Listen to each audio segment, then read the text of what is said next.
Do you want to be the type of real estate agent that grinds for their entire career and then ends up broke, or worse, is putting up open house signs at 90 years old? That is not what I want to be doing, and I'm sure it's not what you want to be doing either, especially if you're watching this channel. However, most real estate agents do not get out of the grind of their career, and their career just ends up happening to them versus them methodically planning out what their vision is and what they're looking to build for the future. So my question for you is, what are you building?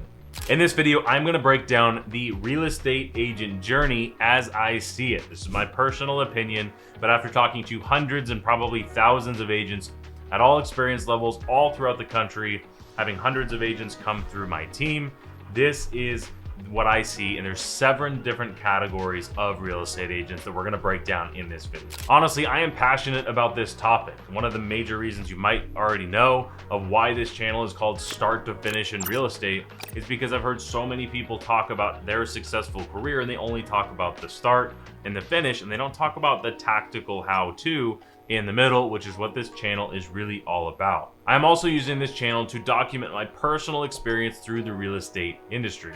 So I'll give you a quick refresh of my business so far, and then I'll dive into the 7 main categories of agents, and I'll give you kind of a bonus or more context around what I'm looking to build. Okay, so here is my journey. Year 1 was 2020. It's my first full year in the business. I started in June of 2019.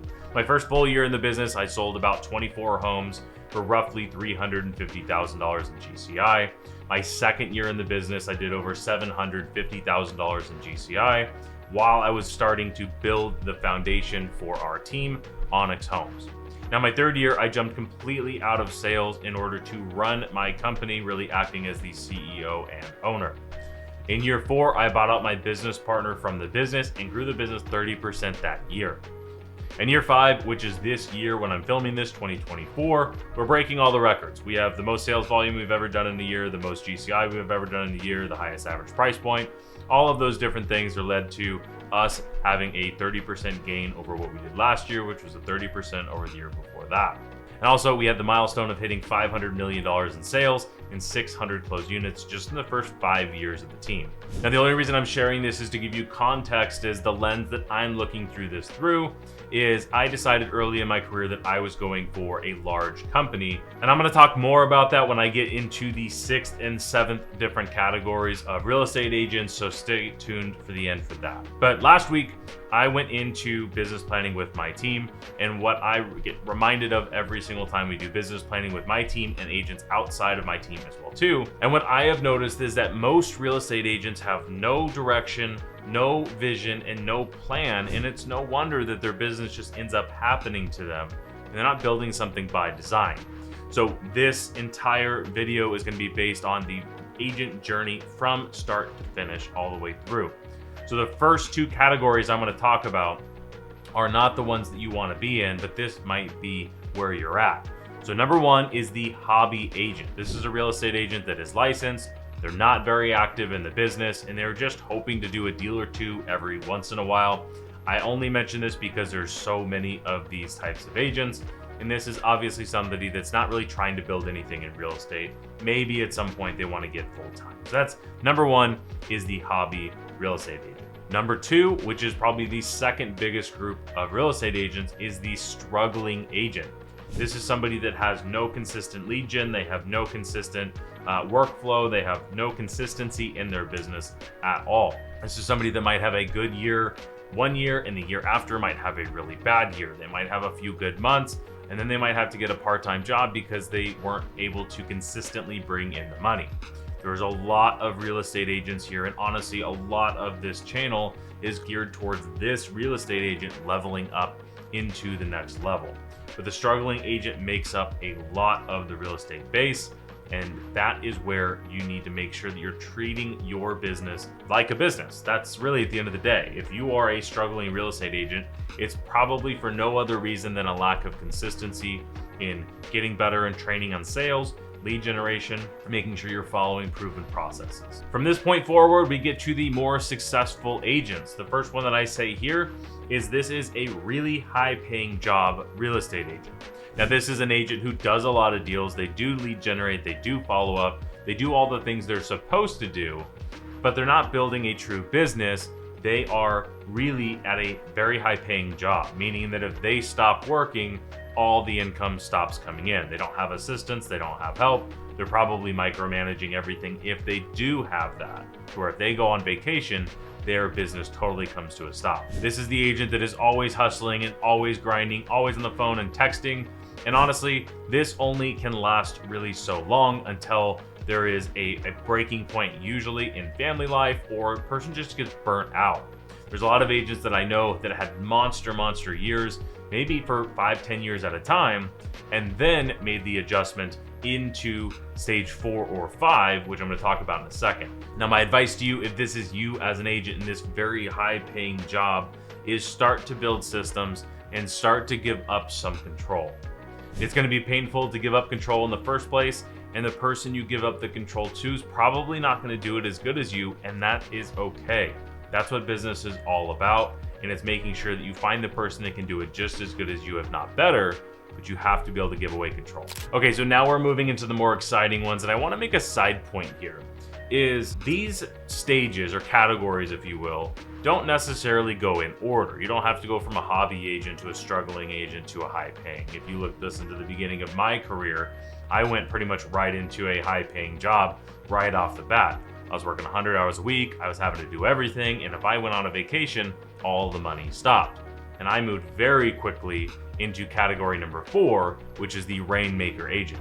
The Rainmaker agent is somebody that everybody knows in the marketplace. They do a lot of deals, they do business in a very good way, but they have built systems and structure around how they do business so that if they go out of town for a weekend or if their phone dies, the world isn't ending. This person has built systems, probably has people around them as well too, because they have realized that their highest producing activities, their income producing activities, are the most important things for them. They have started to delegate other things that aren't as important. For example, scheduling showings and scheduling property tours and scheduling for photography and all these different things are something you can pay somebody like an assistant to do for you, while you can go out and sell more and generate even more money. And what happens when you go out of town is you can hand the phone over and they can do a lot of the things for you while you are able to actually enjoy your life. But also, this is more sustainable. These are the agents that you know in the marketplace that have been Rainmaker agents for 10 and 20 and 30 years, and they can do this consistently because they're not trying to do everything themselves. That is the biggest difference between the high income job versus the Rainmaker agent. Don't get me wrong, if the Rainmaker agent stops working, the income will definitely stop. It just won't stop immediately like it would for a high job earner. Now, number 5, this leads into the team leader. Now, most team leaders were or are Rainmaker agents that really tried to step out of sales and started a team. Now, the only reason most people start teams is because they have a surplus of opportunities that they can't service or they can't handle all the opportunities, so they start a team. Now, teams look a lot of different ways nowadays, but what I usually look at here for a team leader is anything that isn't a traditional brokerage model. This is where you usually have a team leader, you have some support, and then you have agents that work underneath that team, taking advantage of the resources and the support that the team has. Now, what I will say here, and this is from my experience talking to hundreds of people and personally being in this position for about 2 years, is most Rainmaker agents move to team leader are running unprofitable teams, and they are funding that team with their own personal production. I'll give you a story here from my personal experience, is when I jumped completely out of sales to running the business, I took almost $1 million of gross commissions out of the business.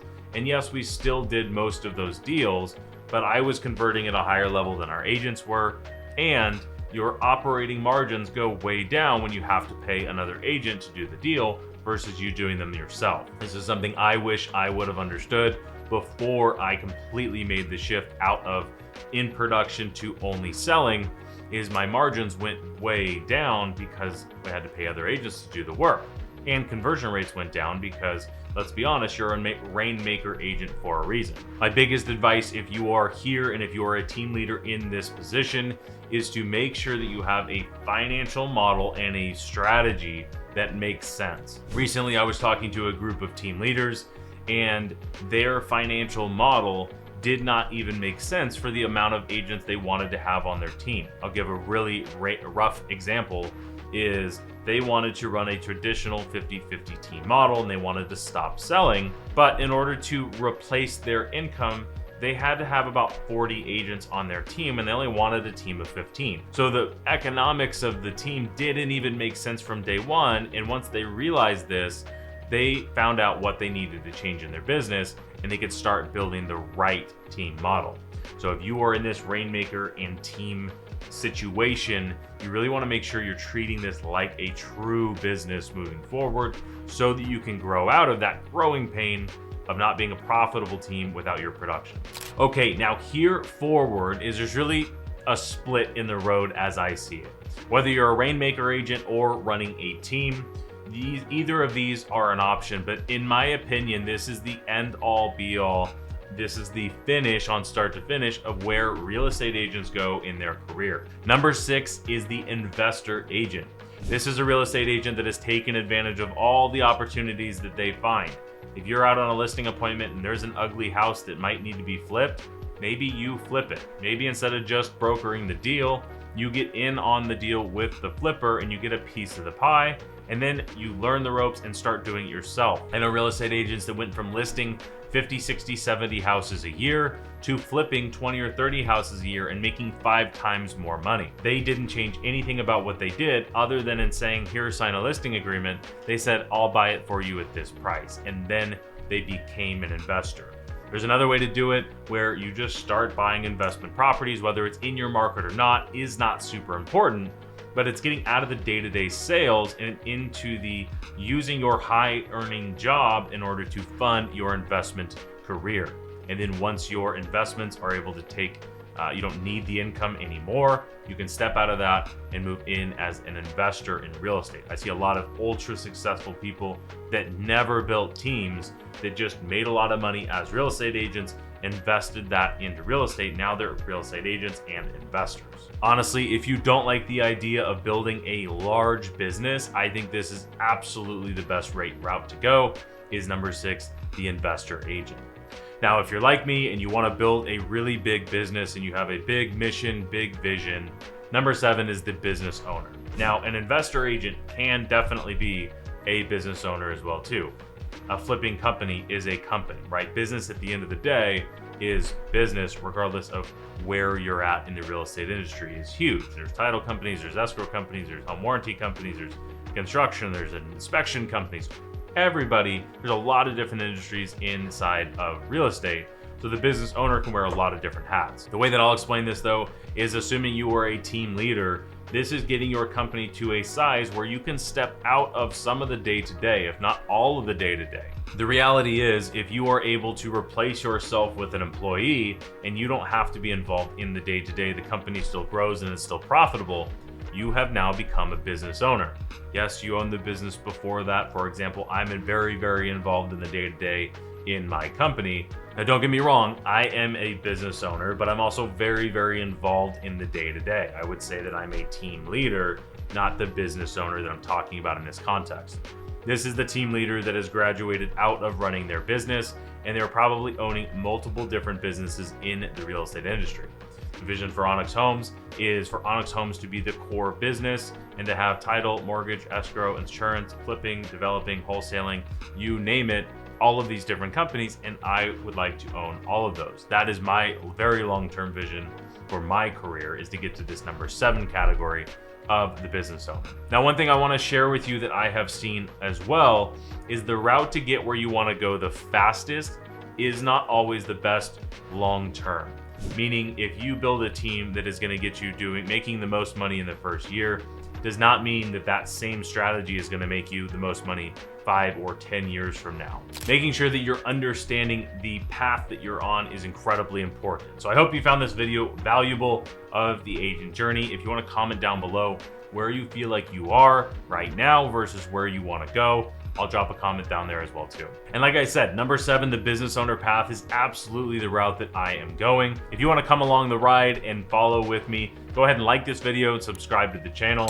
I'm going to be putting out more and more content like this, and I have a podcast coming out soon that is going to be more raw, unedited, just me talking and maybe interviewing some people talking about owning a business, what it's like, what is working, what is not. And by the way, if you want direct access to me, you can go join our free start to finish in real estate community on the platform School. You can go to onyxhomes.com/school. That's SKOOL. Link is going to be in the description as well too. I have a lot of training in there, but you also get access to me and my team. So if you want to join, go to onyxhomes.com/school or click the link in the description below. And if you're not clear about what you're building, I have a video on the business planning framework that I follow with all of my companies. This is the exact step-by-step framework, and I've got that for you in this video right here. So before you go, like this video, subscribe to the channel, and I'll see you in the next one.